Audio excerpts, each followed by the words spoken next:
Live to independent member for Fowler, Dai Le. Thanks for your time as always. I know you've been wearing out the rubber on your sand shoes, door knocking all over the seat of Fowler. What are you picking up? What's your read from the ground? We've heard the news poll courtesy of Trudy's report. What's your report from the ground there in southwest Sydney? Can I say that, good morning, Kieran, good afternoon, actually. People are still feeling the pains of the interest rate rises. I know we've had one interest rate reduction, but it's still 12.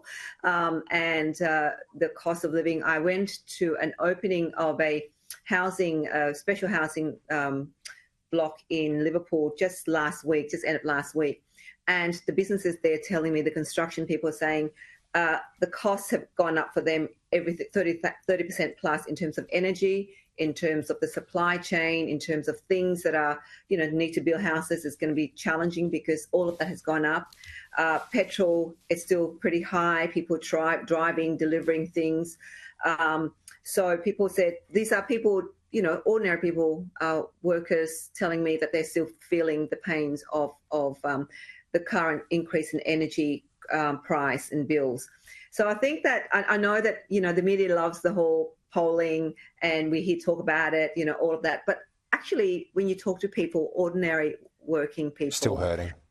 It's still hurting. There are still queues. People are still needing food hampers here in Western Sydney, southwest Sydney, in Fowler. People are still coming to talk to me about housing. They're still talking to me about the fact that it's hard for them to pay their bills. So I don't know who they're polling, but certainly here people are telling me a different story. The battery plan announced by the Prime Minister yesterday, does that have any relevance to your constituents?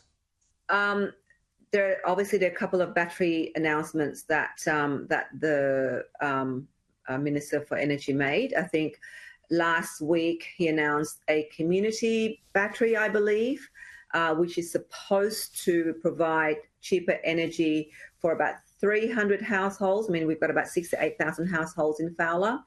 And that community battery, when will it come into play? We don't know, but it's spruiked that way. But the funny thing about that announcement last week was that it was the same community battery announcement that the Minister announced with Christina Keneally 3 years ago when she campaigned out here in Fowler.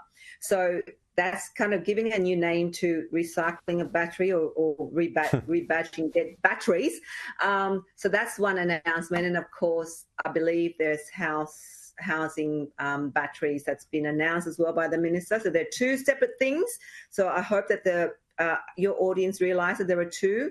But none of this actually will address the immediate crisis in cost of living or energy bills. It's good with the the batteries for the homes, and I know that's going to be subsidised. I know that it will be only available to those who can afford it. So I can afford it, probably. You might be able to, Kieran, but the workers here, the people who work in the factories, the people who work in retail, the people who are running small businesses, the cost of buying a home batteries is going to be, expensive. And of course, the workers in my electorate will be subsidising those who can afford to buy batteries, home batteries in the future. So the details are still the devil's in the details. I know you've got to get going. I appreciate your time as always. Thank you, Member for Fowler, Dai Le. Let's go live to Peter.